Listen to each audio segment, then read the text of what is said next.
পুতুল ডায়েরি ভালোবাসার কুঁড়েঘর, যেখানে প্রতিটি শব্দ লুকিয়ে আছে হৃদয়ের অনুভূতিতে, প্রতিটি নিঃশ্বাসে জন্ম নেয় নতুন প্রেম।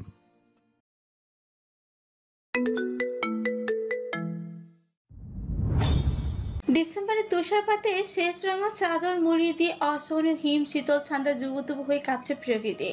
তাপমাত্রা চলে আছে -30-তে। রাত যত গভীর হচ্ছে তত এই মাইনাসের কাটায় যোগ হচ্ছে রোমান সংখ্যারা। এবছর ডিসেম্বরের অন্যতম শীতল রাত্রি বোধ হয় আজ, অথচ কৃত্রিম তাপমাত্রা নিয়ন্ত্রকের উষ্ণতায় ঘিরে আছে পুরো পেন্ট হাউস। রাতের অন্তিম প্রহর চলমান, কাঁচের দেয়ালের পর্দাগুলো আলতোভাবে টেনে রাখা, যার দরুন ল্যাম্পপোস্টের বিস্তার আলো নিশানা ধরে যত দূর চোখ যায় তত দূর অবধি দৃশ্যপটে ভেসে ওঠে কেবল বরফের আস্তরে ডুবে যাওয়া জঙ্গলি ক্রিসমাসের গাছগুলো। খুটখুটে অন্ধকারের মাঝে হলদে হ্যাজাক জ্বালিয়ে জঙ্গল পাহারায় কর্মরত নাইট ওয়াচের মতো কালো পোশাকধারী একদল গার্ডস। কোনো এক অজ্ঞাত কারণে পাইথন টেরিটরিতে দ্বিগুণ সুরক্ষা নিশ্চিত করা হয়েছে ইদানিং। জঙ্গলের পথ অতিক্রম করে একটা কাক পক্ষীরও প্রবেশ করার সাধ্য নেই পেন্ট হাউসে। তবুও কাজের ফাঁকে ফাঁকে ল্যাপটপ থেকে চোখ সরিয়ে একবার অবিরত তুষারপাতের দিকে দৃষ্টিপাত করে এরিস। রুমের মাঝে খুব একটা আলো নেই, বেডসাইড টেবিলে ড্রিম লাইট জ্বালানো শুধু। আজ রাতটা পেন্ট হাউসে অতিবাহিত করবে এরিস। অজ্ঞতা মাঝরাতে শরীরের কালো রঙের স্কিনি স্যান্ডো গেঞ্জি ছড়িয়ে ল্যাপটপ নিয়ে বসেছিল বিছানায়। ঘুম জিনিসটা বোধহয় সত্যি ঈশ্বরের এক নিদারুণ ব্লেসিং। সবাই সেটা লাভ করতে পারে না, এরিস তার মধ্যে অন্যতম। পাহাড় সমান পাপ গ্রাস করে রেখেছে ওকে, ফলস্বরূপ ঘুমের প্রবণতা হারিয়েছে বহু আগে। নিঃশব্দ নিঝুম স্নোফলের রাতে পুরো পেন্ট হাউস যখন ঘুমে আচ্ছন্ন, তখনও নির্ঘুম দুটো চোখ মেলে তৃষ্ণার্ত চাতকের না ল্যাপটপের স্ক্রিনে দৃষ্টিপাত করে আছে এরিস। তন্মধ্যেই সকল নিস্তব্ধতার ইতি টেনে শুনশান করিডোর ছাপিয়ে ভেসে আসে ঋণিঝিনি নুপুরের বেসামাল ঝংকার। চকিতে চোখ ঘোরা এসে দৃষ্টিগত হয় নিরিবিলি রাতে নিষিদ্ধ মাফিয়ার অন্ধকার ঘরে সরলতার ছন্নছাড়া আগমন।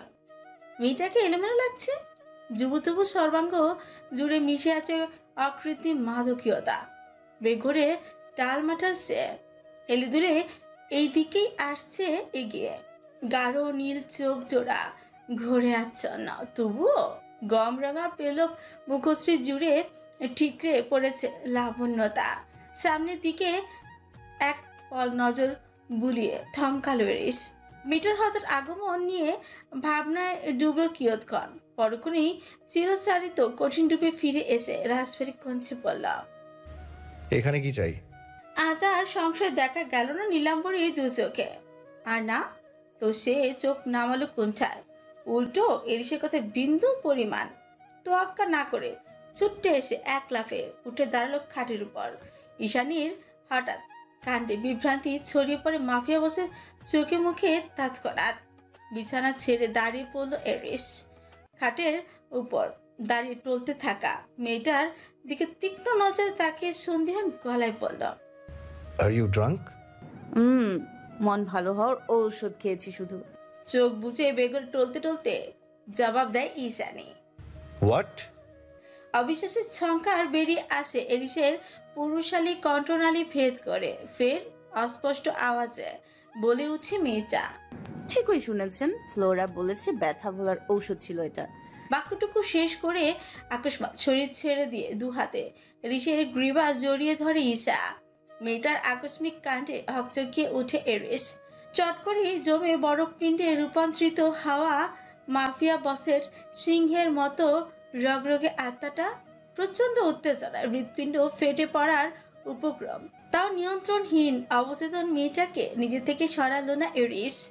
দু হাত মুষ্টিবদ্ধ করে স্থির হয়ে রইল সেখানেই। ঈশানী এখনো খাটের উপর দাঁড়িয়ে। এরিসের মাত্রাতিরিক্ত বেসামাল হৃদয়ে আবারও ভূমিকম্পন বাঁধিয়ে দিয়ে ওর বলিষ্ঠ কাঁধের উপর আচানক চিবুক ঠেকালো ভীত মেয়েটা। অতঃপর চোখ বন্ধ রেখে অস্পষ্ট আওয়াজে বিড়বিড় করে বলল, জানেন আমার অনেক ব্যথা, হৃদয়টা ভেঙে তছনছ।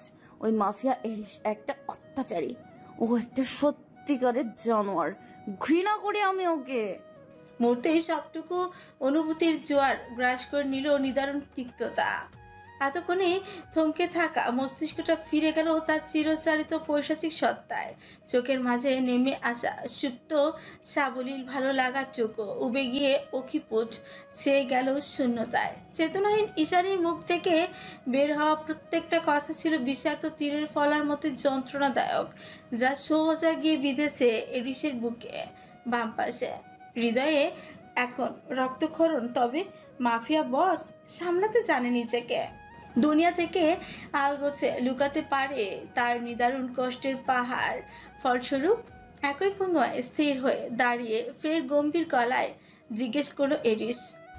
সত্যি ঘৃণা করো? ভার হয়ে আসা মাথাটা জোরপূর্বক ঝাঁকালো ঈশানী মাতাল স্বরে বলল, করি তো। ওকে আমি ভীষণ ঘৃণা করি। ও আমায় জোর করে আটকে রেখেছে, বাড়িতেও যেতে দিচ্ছে না, এমনকি আমার পরিবারকেও মেরে ফেলার হুমকি দিয়েছে। আপনি জানেন ও অনেক খারাপ। ঈশানীর কথা কোনো রূপ প্রতিক্রিয়া করে না এরিস। স্থির চিত্তে দাঁড়িয়ে রয় অকপটে, মনে মনে ভাবতে থাকে শুরু থেকে শেষ অবধি সত্যি তো মেয়েটাকে অহেতু কম কষ্ট দেয়নি ও, এমনকি ওই খারাপ জায়গাটায় না। আর ভাবতে পারল না এরিস। এই মুহূর্তে দাঁড়িয়ে সেসব কথা ভাবতে গেলেও বিতৃষ্ণায় চোয়াল শক্ত হয়ে আসে ওর। ভীষণ ক্রোধের পারদে নিজেকে নিজে নিঃশেষ করে দিতে ইচ্ছা এক নিমিষে। মাফিয়া বসের ট্যাটু আবৃত কাঁধের উপর নাক ঘষতে ঘষতে আচমকায় ফুপি উঠে ঈশানী। ওর চোখ থেকে গড়িয়ে পড়া তপ্ত নোনা জলে ভিজে ওঠে এরিসের বলিষ্ঠ বাহু। সামান্য ঘাড় ফিরে আর চোখে সেদিকে একবার নজর বুলিয়ে গমগমে আওয়াজে এরিস বলে, কাঁদছো কেন? কে মেরেছে? না সূচক মাথা দোলা ঈশানী নাহাক টেনে বলে, জানেন আমি একটা বোকা মেয়ে। মেয়েটার অযাচিত কথায় ভেতর ভেতর কৌতূহল ঘিরে ধরল এরিসকে। অজ্ঞতা নিয়ন্ত্রণহীন সূক্ষ্ম মনোযোগটুকু আপাতত ঈশানীর পানে তাক করল সে। কিছু মুহূর্ত নিশ্চুপ থেকে ফের একাই বলতে আরম্ভ করে ঈশানী, দুনিয়াতে কেউ আমায় কখনো ভালোবাসেনি, একটু মাথায় হাত বুলিয়ে কাছে টানেনি, অথচ একটা সত্যিকারের ভালোবাসার মানুষের প্রতীক্ষায় সারা জীবন অপেক্ষার প্রহর গুনেছি আমি। ভেবেছিলাম কেউ না কেউ আসবে, হঠাৎ এসে ভালোবাসার সমুদ্রে তুফান তুলে অহর্নিশ ভিজিয়ে দিয়ে যাবে হৃদয়ের শুষ্ক বেলা মরুভূমিটা। আমাকে ঠিক ততটাই ভালোবাসবে যতটা ভালোবাসা পৃথিবীর কেউ কোনো দিনও কল্পনা করতে পারবে না। সে আমাকে ঠিক ততটাই চাইবে যতটা চাহিদা এক জীবনে মানুষের জন্য পূরণ করা অসম্ভব। তার প্রেমে আলাদা সুবাস থাকবে, তার মাত্রাতিরিক্ত প্রণয়ের সুবাসে পুলকিত হবে আমার হৃদয়ের প্রতিটি অণু পরমাণু। আমাদের বিষণ্ণ ভালোবাসার রং হবে গাঢ় নীল। তার নিঘুর ভালোবাসার নীল ব্যথায় মুড়িয়ে যেতে চেয়েছিলাম আমি, কিন্তু এমন কেউই এলো না আমার জীবনে। মনে হয় বিধাতা আমার জন্য কাউকে বানায়নি। কারণ কি জানেন? কারণ আমি বোকা। বোকা বলেই সবাই ঠকায় আমাকে। ঈশানীর বিরতিহীন কথার মাঝে বাদ সাধল না এরিস। এই প্রথমবার মেয়েটার মুখে এতগুলো কথা শুনলো ও, তাই বাধা দিতে ইচ্ছে হলো না একদমই। এরিসের ভাবনার ছেদ ঘটে ইস্যুর আকস্মাৎ দিক পরিবর্তনে। সে তখন থেকেই একই জায়গায় শটান দাঁড়িয়ে আছে। এরিস ওদিকে পেছন থেকে ওর কাঁধে মাথা এলিয়ে দিয়ে খাটের উপর দাঁড়িয়ে অনর্গল কথা বলে যাচ্ছে ঈশানী। এক চিলতে রিনডিনে নেশালো আওয়াজ, অথচ এই মৃদু আওয়াজটুকুই মাফিয়া বসকে এক পায়ে দাঁড় করিয়ে রাখার জন্য যথেষ্ট। কথা বলতে বলতে এক পর্যায়ে এপাশ থেকে ওপাশে মুখ ঘোরায় চেতনাহীন মেয়েটা। সহসা ও রেশমের মতো ছুরছুরে চুলগুলো এলোমেলো ঢেউয়ের মতো আছড়ে পড়ে এরিসের সমগ্র মুখমণ্ডল জুড়ে। কোনোরূপ দ্বিধা বোধ না করে মুখের উপর থেকে আঙুলের সাহায্যে আলগোছে চুলগুলো সরিয়ে দিল এরিস। সেসব বিন্দুমাত্র খেয়াল দিল না ঈশানী। নিভু নিভু চাউনি মেলে ঝাপসা চোখে পরখ করলো মানুষটাকে। তার শরীরে কৃত্রিম সুগন্ধি মিশ্রিত পুরুষালী ক্লোনের সুকসান, আর সুচালো খড় দাড়িতে ঢাকা গৌর ধারালো চিবুক দুটোই অস্পষ্ট। চাহনি যতটা ঝাপসা, মস্তিষ্ক ঠিক ততটাই ব্যতিগ্রস্ত, যার দরুন আদো আদো চোখ ফের খুলে ফেললো বলে উঠল ঈশানী, আমার প্রথম ভালোবাসা আমার অরণ্য ছকালো আমায়। মাহিরও বিয়ে না করে আমার মুখটা অবধি না দেখে চলে গেল। কেন বলুন তো? আমি কি এতটাই অসুন্দর, এতটাই অপয়া? এইটুকু কি ভালোবাসা যেত না আমাকে? এতক্ষণে ইস্যুর কথায় তার শান্ত মস্তিষ্কটা আচানক চড়াত করে উঠল এরিসের। শরৎ কপালে জড়ো হলো তীক্ষ্ণ গাম্ভীর্যের ভাঁজ। ভেতরে জাগলো কৌতূহলের উত্তাপে মুখমণ্ডলে ঘনীভূত হয়েছে রক্তিমাখা। সেভাবে খাড় ঘোরালো এরিস উঠতেই ইস্যুর টলতে থাকা অবচেতন মাথাটা পড়ে যেতে নেয় আকস্মাৎ। তবে তার আগেই ও নরম তুলতুলে গালটাকে হাতের সাহায্যে তুলে ধরে এরিস। ধরে রাখা অবস্থাতেই ও নরম গালে হালকা ঝাঁকুনি দিয়ে প্রশ্ন ছড়ে সে। মাহিনকে? গড়ে আচ্ছন্ন মস্তিষ্কটা খাটিয়ে ভালোভাবেই উত্তর দিতে পারলো ঈশানে। অজ্ঞতা এলোমেলো কথার পর্ষা সাজিয়ে বলল, মাহিন খুব সুদর্শন, একেবারে মিস্টার পারফেক্ট। দেখতে ঠিক রাজকুমারের মতো, কিন্তু আমার মুখটা পর্যন্ত দেখলো না সে। বিয়েটা ভেঙে দিয়ে চলে গেল। ঈশানে আগেও বিয়ে ভেঙে গিয়েছিল। ব্যাপারটা বোধগম্য হতে অযাচিত ব্যথায় চঞ্চন করে উঠল এরিসের শুষ্ক কড়া পড়ার হৃদয়টা। তার মানে মেয়েটা আগে থেকে ভাঙাচোরা, অথচ এই হৃদয় ভাঙা মেয়েটাকে পুনরায় ভেঙে গুড়িয়ে দেওয়া কতই না প্রচেষ্টায় ছিল মাফিয়া বসের। তবে এই মুহূর্তে সেই নিগুড় ব্যথাটুকু ছাপিয়ে ওর মস্তিষ্কে চওড়া হয়েছে হয়তো ক্রোধের দাবানল। ঈশানীর মুখে এত এত প্রশংসা শুনে মাহির নামটার প্রতি একরাশ প্রতিহিংসায় জ্বলে পড়ে যাচ্ছে ভেতরটা। ফলস্বরূপ এবার আর নিজের অনুভূতিগুলোকে সামাল দিয়ে উঠতে পারল না মাফিয়া বস। অবচেতন মেয়েটার নরম চিবুকটা আলতো হাতে চেপে ধরে তীব্র অধিকার বোধ খাচ্ছে ক্রোধান্বিত স্বরে বলে উঠল, হোক সুদর্শন, এই নামটা তুমি আর দ্বিতীয়বার উচ্চারণ করবে না মুখে। আর কোনোদিনও যাতে না শুনি এইসব ইউজলেস গুণগান। শুনতে পেয়েছো? এই, শুনতে পেয়েছো? ঈশানীর সরু বাহু দুটো আলতো করে ঝাঁকিয়ে উঠল এরিস। হঠাৎই ঝাঁকুনি খেয়ে চোখ খুলে ইসো ঘাটটা কেঁচে কাত করে। নিবু নিবু চোখে এরিসের পানে ঠোঁট উল্টে সুদ হয়। আপনি কি আমায় নিয়ে যেতে পারবেন বাড়িতে? আমি সত্যি এখান থেকে মুক্তি চাই। বাড়িতে না হোক, অন্তত ওই এরিসের হাত থেকে মুক্ত করে অনেক দূরে কোথাও। বলুন না, পারবেন? তুমি সত্যি চলে যেতে চাও? নির্জীব বিষণ্ণ কণ্ঠে প্রশ্ন ছুড়ল এরিস। তৎক্ষণাৎ হঠাৎ হাসোচক মাথা নাড়িয়ে কাঁদো কাঁদো স্বরে জবাব দিল ঈশানী। বিশ্বাস করুন, আমার এখানে এই পাপের শহরে একটুও থাকতে ইচ্ছে করে না। স্বপ্নের মাঝেও মানুষের হাহাকার চিৎকারে কলিজা কেঁপে ওঠে আমার। মুখে না স্বীকার করলেও সত্যি তো এটাই। আমি এরিসকে প্রচন্ড ভয় পাই। ভয় পাই ওর নৃশংসতাকে। জেনে শুনে কি কেউ এমন একটা নির্দয় মানুষের সংস্পর্শে থাকতে চায় বলুন? আপনি এরিসের সঙ্গে লড়াই করে আমাকে এখান থেকে নিয়ে যাবেন, তাই না? কথা বলতে বলতে এরিসের স্কিন ও স্যান্ডো গেঞ্জিটা ধরে শূন্যে ঝুঁকে পড়ে ঈশানী। এরিস পুনরায় সামলালো ওকে, টেনে টুনে দাঁড় করিয়ে ওর গাঢ় নীল চোখের মাঝে দৃষ্টি স্থাপন করে স্তব্ধ স্বরে বলে উঠল, তোমার গল্পে এরিস ইউভান শুধুই খলনায়ক, তাই না সাকুরা? সাকুরা? হ্যাঁ। আশ্চর্য কণ্ঠে একই শব্দে পুনরাবৃত্তি করে ঈশানী। তৎক্ষণাৎ চোখের পলক ছেড়ে হ্যাঁ বোঝালো এরিস। মনে মনে বলল, তুমি আমার চোখে সাকুরার মতোই স্নিগ্ধ, পারফেক্ট ইন এভরি ওয়ে। এরিসের শূন্য চোখে সদ্য জন্মানো অনুভূতির ভাষা বুঝলো না ইসো। অজ্ঞতাই টলতে টলতে জবাব দিল মেয়েটা, ও ও সত্যি একটা ভিলেন। আমাকে ঠকিয়েছে, কষ্ট দিয়েছে, জোর করে এই পাপের শৃঙ্খলে আবদ্ধ করে রেখেছে। সাধ্য থাকলে আমি ওকে মেরেই ফেলতাম।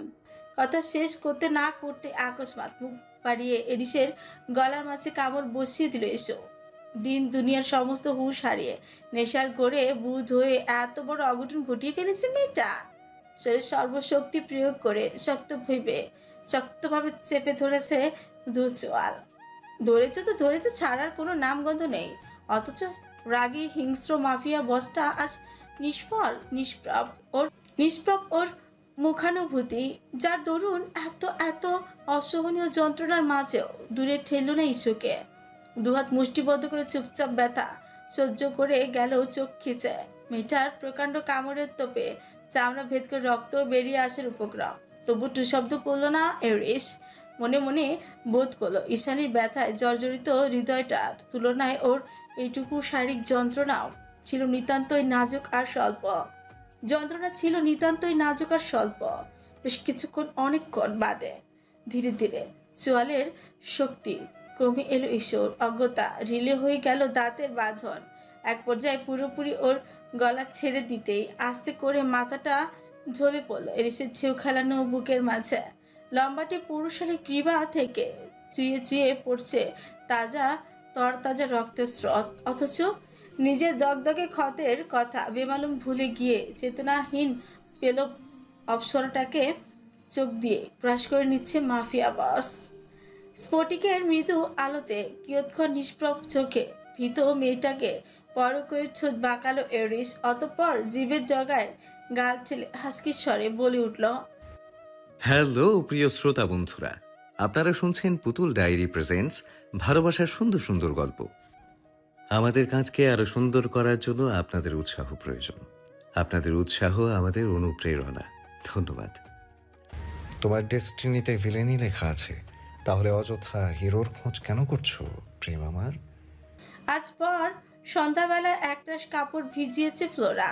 হঠাৎ এত কাপড় ভেজানোর কারণ জানতে চাইলে ঈশানীকে বলেছে, ওয়েদার চেক করেছিলাম, আগামীকাল তাপমাত্রা 1 ডিগ্রিতে পৌঁছাবে, মানে হালকা রোদে বরফ গলতে শুরু করবে, তাই তাড়াহুড়ো এগুলো পরিষ্কার করে রাখছি যাতে সকাল সকাল শুকুতে দেওয়া যায়।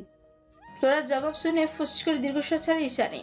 আজ আর ওর মাঝে ভাবান্তর নেই কোনো। অযাচিত ভাবনার অনলে সে সকাল থেকে ডুবে আছে মেয়েটা। ঈশানীর উদাসীন মুখশ্রী নজর এলো ভ্রুকুচকে। বাদামি চোখ জোড়া ছোট ছোট করে ফেলো ফ্লোরা। সহসা কাপড় চোপড় সাবান লাগাতে লাগাতে ভাবুক ঈশানীকে আচমকে ডেকে উঠে বলল, এই মেয়ে, কি এত ভাবছো তখন থেকে? ফ্লোরার ছাজালো ডাকে তৎক্ষণাৎ সম্বিত ফিরে পেল ঈশানী। এক আকাশ সমান টানাপোড়েনের তোপে গালের উপর এক হাত ঠেকিয়ে চিন্তিত স্বরে জবাব দিল, আমার না কালকে রাতের কিছুই মনে পড়ছে না ফ্লোরা।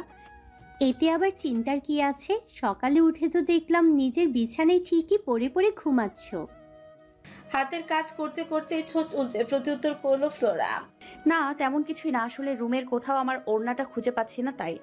এমনকি লাউঞ্জেও না, মনের ভুলে কোথায় যে রাখলাম কে জানে। ভবঘুরে মেয়েটা আরো কিছু বলবে তার আগের আর ফুরসত পেল না। ফ্লোরা ইস্যুকে মাঝপথে থামিয়ে দিয়ে তাড়াহুড়ো পায় হাত ভর্তি সাবান ফেনা নিয়ে ছুটে গেল লাউঞ্জের দিকে। ফ্লোরার গতিবিধি পর্যবেক্ষণ করে ঘাড় ঘুরিয়ে লাউঞ্জের দিকে উকি দিল ঈশানী। দেখলো মাত্রই দরজা ঠেলে ভেতরে প্রবেশ করেছে টমেটো প্রিন্স।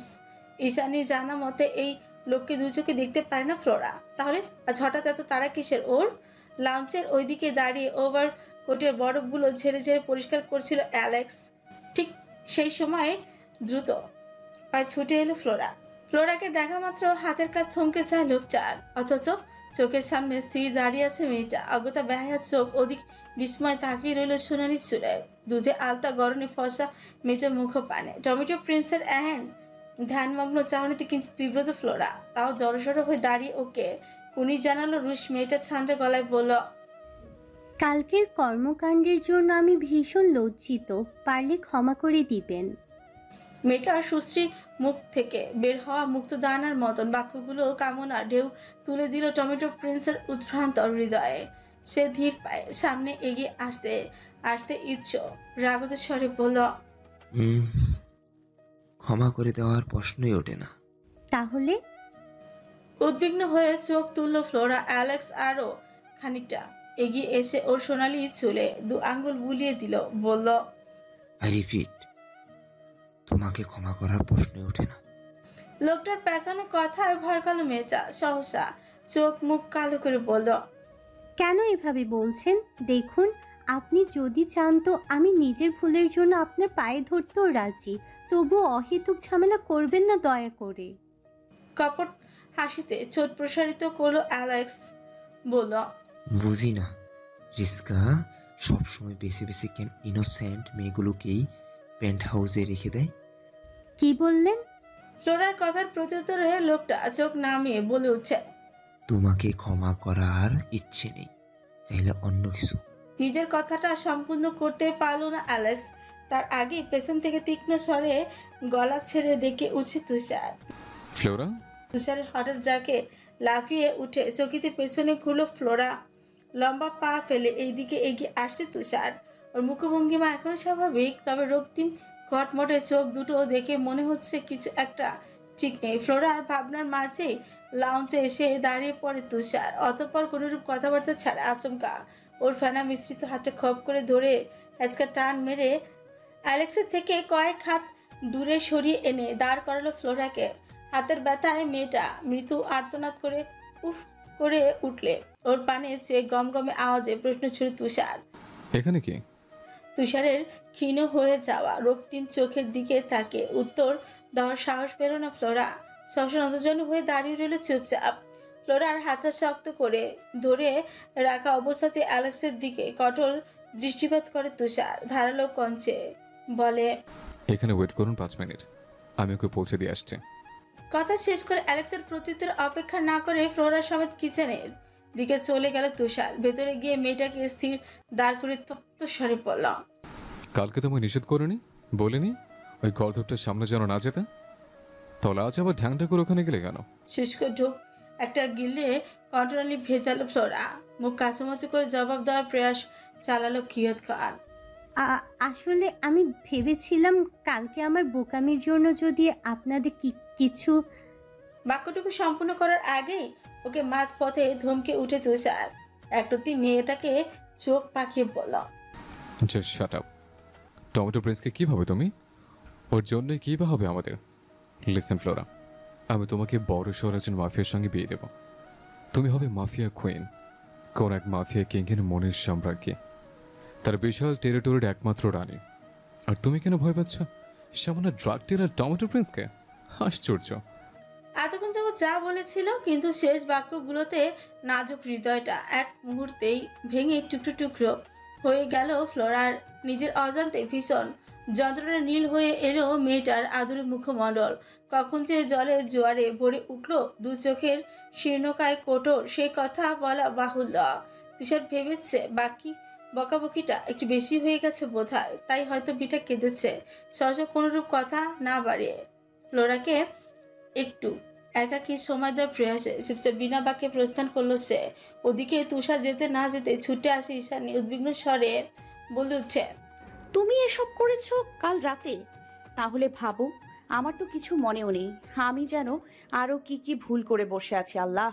ঈশানী কথা বলছিল অনর্গল, তখনই ওর চোখ আটকালো ফ্লোরার বিমুষ অক্ষিপুটে। যতই বকাবকি শুনুক না কেন, মেয়েটাকে এর আগে কখনো এমন বিধ্বস্ত রূপে আবিষ্কার করেনি ঈশানী। আজই প্রথমবার চঞ্চল হাসি খুশি মেয়েটার হলোটা কি হঠাৎ? মস্তিষ্কের অজ্ঞাত ভাবনায় তৎক্ষণাৎ মৃদু স্বরে জিজ্ঞেস করলো ঈশানী। বলা, ফ্লোরা, কি হয়েছে তোমার? আজ আর একগাল হেসে প্রত্যুত্তর করলো না ফ্লোরা, বরং ঈশের প্রশ্নকে উপেক্ষা করে চোখ মুছতে মুছতে এক ছুটে চলে গেল নিজের কক্ষে। মিথ্যের প্রাচীরে ঢাকা বিধ্বংসী এক গোলক ধাঁধা, মাঝখানে উৎপ্রান্ত প্রতীকের ন্যায় আটকা পড়ে আছে গডফাদার খ্যাত ড্যানিয়েল হ্যারিসন। ঈশা আর প্রতিহিংসার দাবানলে দিনরাত জ্বলে পুড়ে ছারকার হয়ে যাচ্ছে তার ব্যতিগ্রস্ত মস্তিষ্ক। ড্যানিয়েল দৃঢ় বিশ্বাস এলিস ইউভান এত সহজে কারোর সঙ্গে চুক্তি ভঙ্গ করতে পারে না, এটা অসম্ভব। তার মানে কি সে ব্লাড ডায়মন্ডের আশা ছেড়ে দিয়েছে? কিন্তু এটা তো আরো আগে অসম্ভব, কারণ এরিস যেটা একবার চায়, ইগলের মতো হাজার ক্রোশ দূরত্বে থাকলেও সেটা ছো মেরে নিয়ে নেয়। সেখানে এই একই চুক্তিতে বারবার লক্ষ্যচ্যুত হওয়ার কারণ কি? কেনই বা এরিসের এমন আচানক ব্যতিক্রম সিদ্ধান্ত? তাহলে কি এরিস অন্য কোনো কৌশল অবলম্বন করতে চাইছে নাকি? ভাবনার অতলে ডুবে যেতে যেতে সকল প্রশ্নের একটাই যোগসূত্র খুঁজে পেল ড্যানিয়েল, আর তা হলো একটা সাধারণ বাঙালি মেয়ে। এরিসের বারবার সিদ্ধান্তের বদল, কঠোর নিষেধাজ্ঞা, প্রজ্ঞাপন আর শেষমেশ 100 মিলিয়ন রুবেলের বিশাল গরমিল, সব কিছু ওই একটা মেয়েকেই ঘিরে। মেয়েটা যদি অ্যারিসের ব্যক্তিগত স্লাটও হয়ে থাকে, তাও একটা সাধারণ স্লাটের জন্য এত কিছু কেন করবে এরিস ইউভান? সে তো কখনো কারোর প্রতি দয়া দেখায় না, আর না তো নিজের স্বার্থের বাইরে গিয়ে কাউকে এতটাও গুরুত্ব দেয় কোনোদিন। তাহলে এই মেয়েটাই কেন? একটা সাধারণ মেয়ের জন্য এরিসের এহেন আকস্মিক পরিবর্তন দ্বিধাগ্রস্ত করে তোলে ড্যানিয়েলকে। না, চাই তো বারবার ওই মেয়েটাকে নিয়েই ভাবতে হয়, বাধ্য হয় সে। চোখের সামনে এনে ছিঁড়ে কুড়ে বের করে আনতে ইচ্ছে করে মেয়েটা লুকাতে সব গোপন রহস্য। কোনো দেশের জাদু করে নিছে, কি বা আশ্চর্য লুকিয়ে আছে তার মাঝে?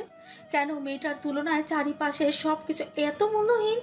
এরিস ইউভান, যে মেয়ের জন্য 100 মিলিয়ন অনায়াসে বিলিয়ে দিতে পারে, পায়ে ঠেলে দিতে পারে ব্ল্যাক ডায়মন্ডের মতো দুর্লভ রত্নখণ্ড, সেই মেয়েকে তো ড্যানিয়েলের কবজাবন্দি হতেই হবে, সেটা আজ হোক কিংবা কাল। তাও যে কোনো মূল্যেই মেয়েটা ওর চাই। নির্ঘুম ট্রু মস্তিষ্ক জুড়ে প্রশ্নের সমারোহ, একের পর এক রহস্যের জটিলতা, ভেদ করে গন্তব্য পৌঁছানো মুশকিল। সহসা চিন্তায় ভারী হয়ে আসা মাথাটা শূন্য এলিয়ে দিয়ে দু চোখ বন্ধ করে আরাম কেদারে দুলছে ড্যানিয়েল। ঠিক সেই সময় টোকা পড়া ঠক ঠক আওয়াজ হলো দরজায়। কে এসেছে জানার আগ্রহ দেখালো না সে, অজ্ঞতা ভাবলে সে নিজের কঞ্চে ভেতর প্রবেশের অনুমতি দিল নির্দ্বিধায়। কামিন। অনুমতি পাওয়ার সঙ্গে সঙ্গে চোখ মুখ শুকনো অবস্থায় দরজা ঠেলে ভেতরে প্রবেশ করে একজন গুপ্তচর। তার চালচলন সুবিধা নয়, বিমর্ষ নতজানু মুখমণ্ডল দেখে মনে হচ্ছে বিশেষ কোনো কিছু নিয়ে শঙ্কিত সে। লোকটা ভয়ার্থ কদম ফেলে সামনে এগুলো খানিক, অতঃপর আড়ষ্ট কণ্ঠে জানালো, কিছু দুঃসংবাদ ছিল। আপডেট।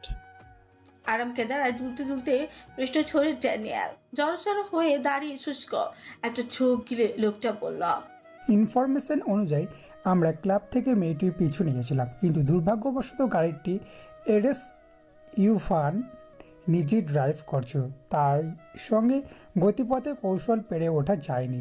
তৎপর যখন জঙ্গলে পথ ধরে পেন্ট হাউসে অ্যাটাক করার পরিকল্পনা করলাম, সেখানে ব্যাপক সুরক্ষা তৈরি করে রেখেছে পাইথন লিডার। কেবল গার্ডসই একদল সাদা নেকড়ে রেখে দিয়েছে জঙ্গলে পোষাদারে, যারা দিনরাত 24 ঘন্টা একধারে পেন্ট হাউসের পাহাড়ায় কার্যরিত।